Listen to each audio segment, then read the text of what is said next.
Compliance is a profession where people work tirelessly to make the world a better place. And there are hundreds of amazing and inspiring women who have helped the field develop into what it is today. Great Women in Compliance is part of the Compliance Podcast Network, so join Mary Shirley and Lisa Fine as they talk with women in compliance who are making a difference. Hi, welcome to the Great Women in Compliance podcast on the Compliance Podcast Network.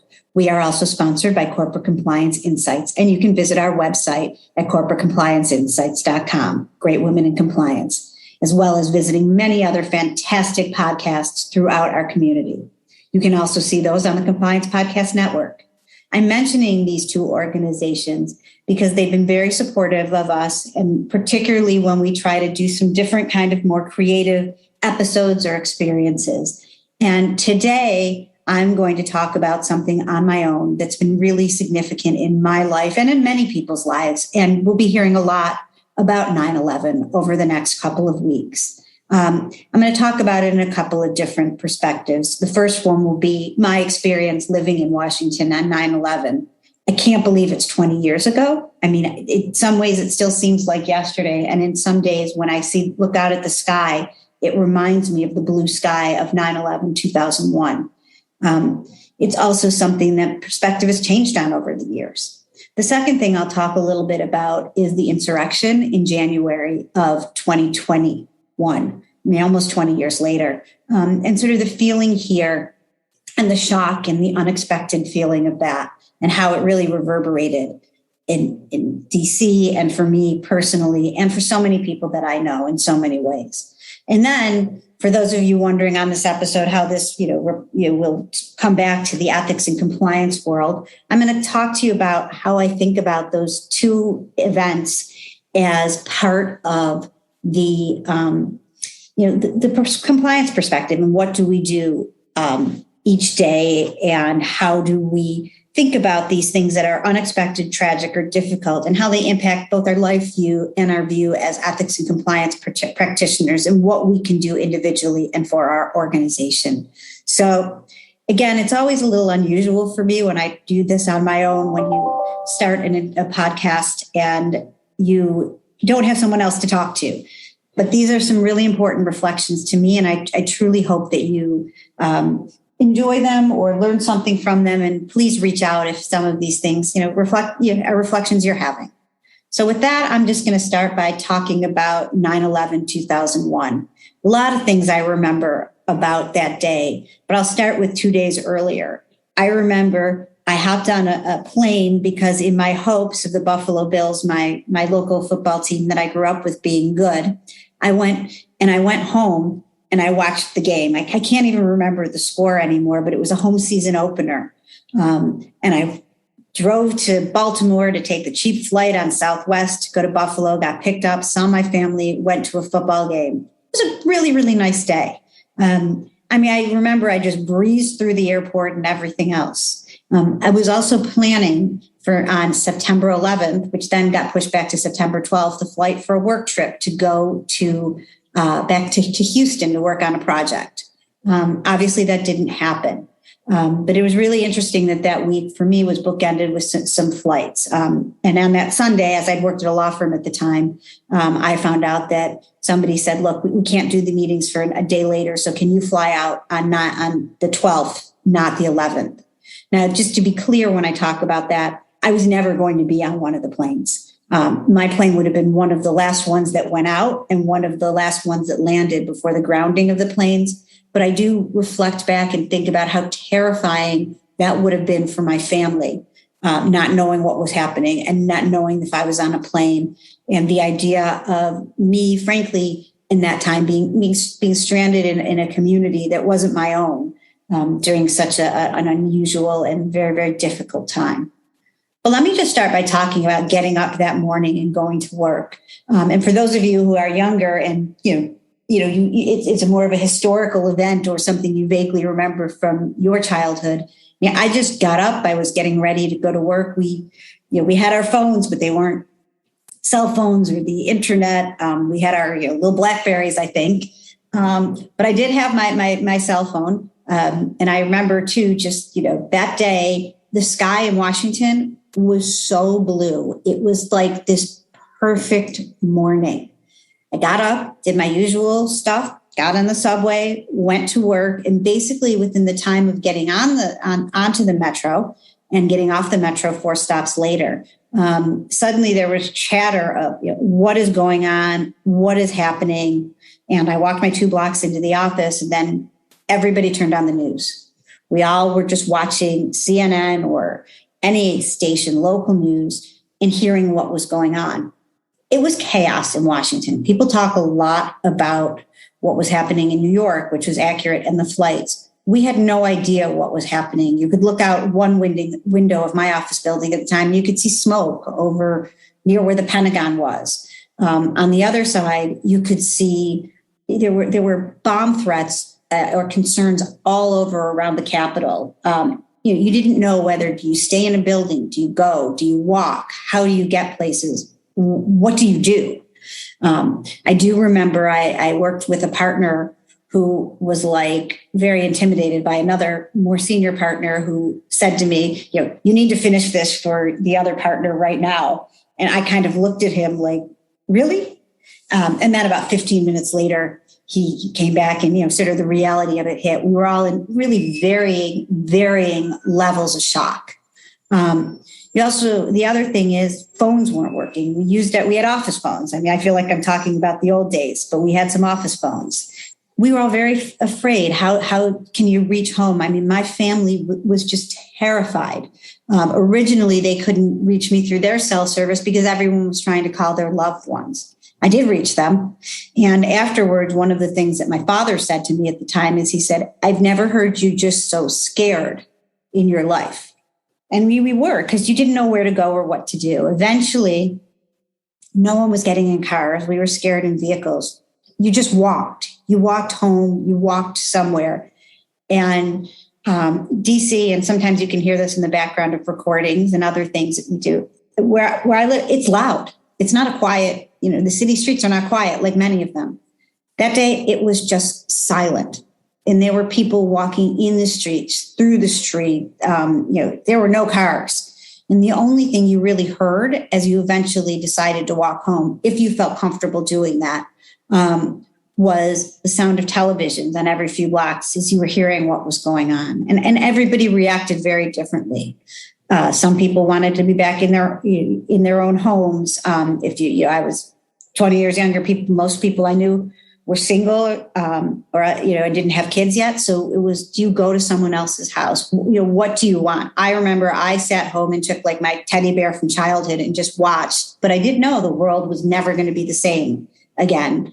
Didn't know how, didn't know why. But I do remember the other thing was the day after that, we were a community in Washington.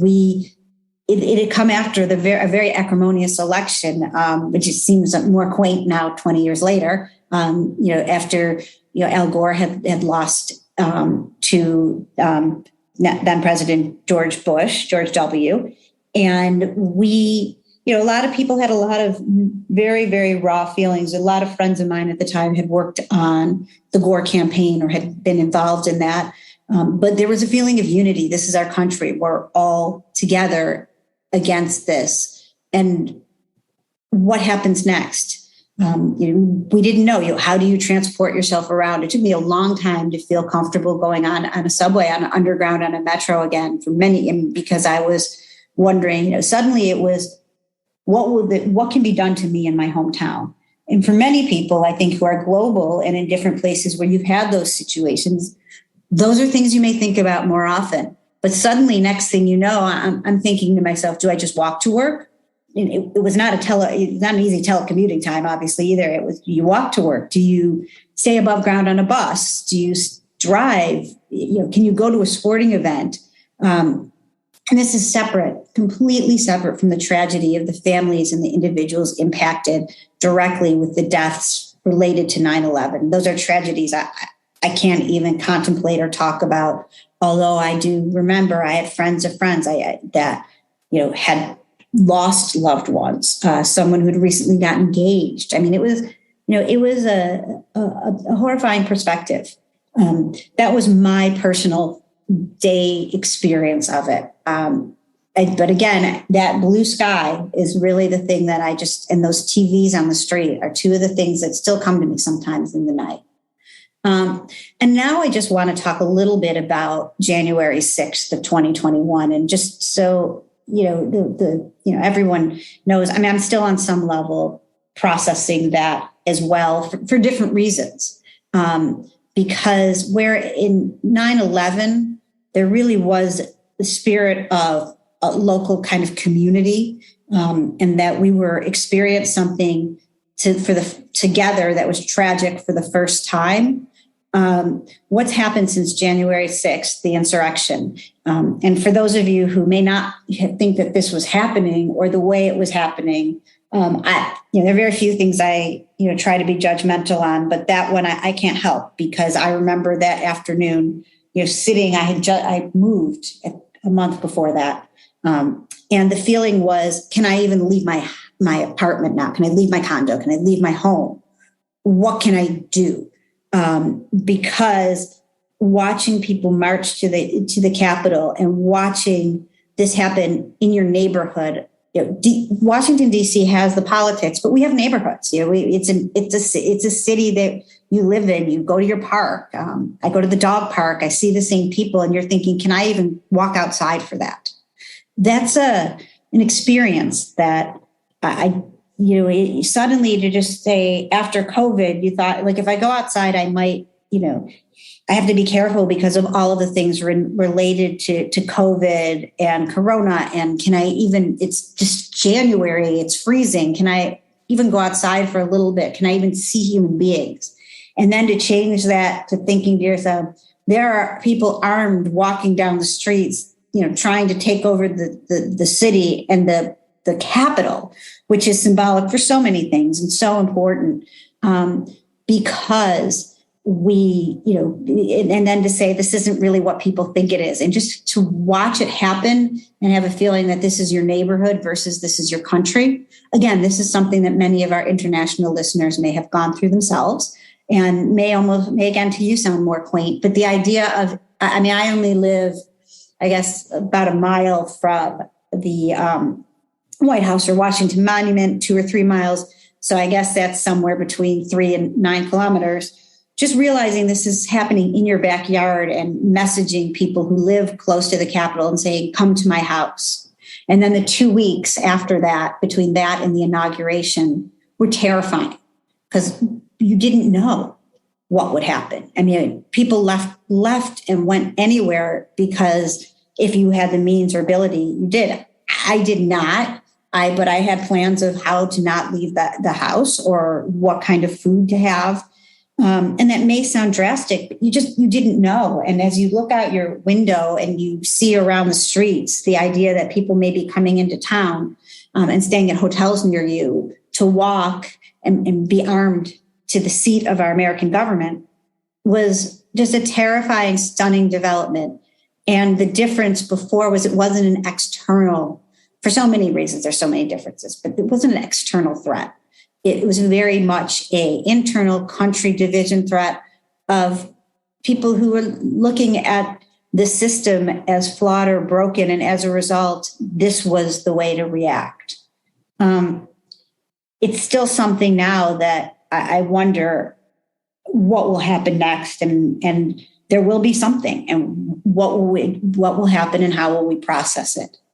So I realize I've taken a fair amount of time talking about these two local Washington experiences. So if you're still listening, I think I've thought about it as my career has evolved in ethics and compliance, from law and from other, from being in the legal profession to what we do now, and thinking about how do I take these thoughts or feelings and the work and that I do, and how can I make that a practical application or understanding some of these things that really aren't understandable.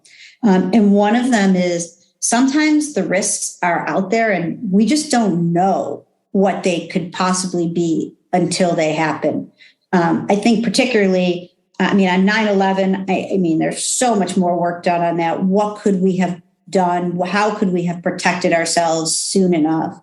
There's a lot of root cause analysis, as we would say in our field, that we look back at and think, okay, we could have identified this risk, but we could have missed another one. I mean, again, going back to right after 9/11, thinking if you go to an indoor, is there a way that, if somebody wants to, can they poison air in an indoor office building or at a large sporting event, or what is the impact of it? These are, things we don't know what we're looking for until they happen. And it's very hard sometimes to know or understand those. So I think one of the things I think about now sometimes is, what are the risks we know we can address? And what out there is the wild card that will come in for us?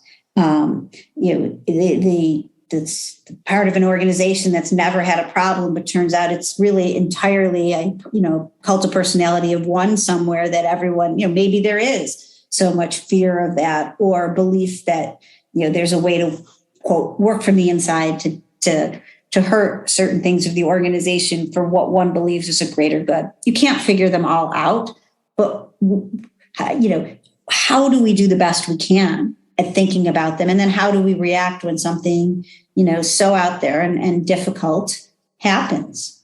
And I think that is one thing that really has always kind of struck in my mind. We all try very hard to work on risk mitigation, but sometimes the risks, it can't be fully expected. I mean, we're thinking this week now about the hurricane. There's so many things people could do. And I think in that way, we've been able to foresee that might happen again, but sometimes have to figure out how to deal with some of the damage afterwards. I think the second thing that I've thought about a lot is, how do we address a world that is changing so much faster than it may have ever before? I mean, we have, I've been talking a lot about these two incidents in particular that are tragic and very significant. But there are these that don't even think about all of these things that we're now addressing in terms of the internal security of systems, of phishing, of all of the different things for data and other systems that people figure out a way, to break in, and how do we protect our organizations from that? How are we that, unlike the first point, we don't know until they happen. We know about data breaches. We know about, the pipeline situation. We know that these things have happened historically, and we know there are people out there who will figure out or want to disrupt them again, for many different reasons. But we know, but those risks are changing, and they morph in a way that I don't think 20 years ago, you didn't have the technology to do that in the same manner. There's a lot of wonderful things about technology now and our ability to connect. And frankly, talking about the pandemic, or even in 2021, having the ability for those of us who could to be able to work from home and to not have to leave is a positive point that we wouldn't have had without some of this technology. But there are a lot of risks. I think one of the other points that I think about a lot is what can we do locally? I think a lot of times we think in our profession about what has come out from a larger perspective, or the laws and regulations, and what are we going to say? I know in the U.S. we talk about we still talk about the Department of Justice guidelines and the application on them. But what are we doing every day on a practical standpoint to help people feel comfortable with? And I always go back to this: both raising concerns, but more than that, making ethical decisions even before it becomes a concern. How do we impact the people around us each day to do that and to feel comfortable in their environment, in their work environment, to do so, that doing the right thing is encouraged, and to help at least minimize what those risks and concerns are? Would that necessarily could it have avoided a 9/11? Maybe not. But if, for example, people said, for years, this is what may happen if we don't have all the security we need to be on planes may be able to be used in a way we've never thought about. Or if somebody raised the concern that this might happen, saying, okay, well, our status quo has stopped it up until now. Well, it became a domestic issue that's okay. That's ignoring something that could be very feasibly a risk. I am certainly the furthest thing from a national security professional, but even on a local level, what can we do to help, eliminate, the local analog, the workplace violence that may come from somebody carrying a gun to work, or, or at least not being responsible on holding, guns or ammunition, or, and these are the huge practical day-to-day, like life and death things. But I think on the other hand, we have the non-life or death things that come out that are risks to our organizations and our safety and being able to be a robust organization. Some of these different data concerns, bribery or anti-corruption, if they're not a rogue actor, if you're saying, okay, it's unlikely that our gifts and hospitality program is going to be impacted by this one or two little things. How do we make people feel like, let me just raise these concerns ahead of time so that we can make sure things are correct from a perception standpoint, as well as what's legal, and making that celebrated, that we are behaving the way we should, not we're going to make our sales and our numbers and glorify and celebrate that. They're not the same thing, but they are things that we can impact to ourselves locally. And I think those are all really important things. I think we can take the things that personally impact us from a large global standpoint or day to day to help make us better, more empathetic, and stronger ethics and compliance professionals. I guess having talked for a long time about some things that people have done that are bad things and have hurt people, I do believe that people are generally inherently, at least in my experience, in any company I've worked with for, most people are trying to do the right thing and looking for the guidance on how to do it. Thanks for joining us for this episode of Great Women in Compliance. We hope you'll join us in honoring the great women in the compliance field by subscribing to this podcast and leaving a review.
Thanks for joining us for this episode of Great Women in Compliance.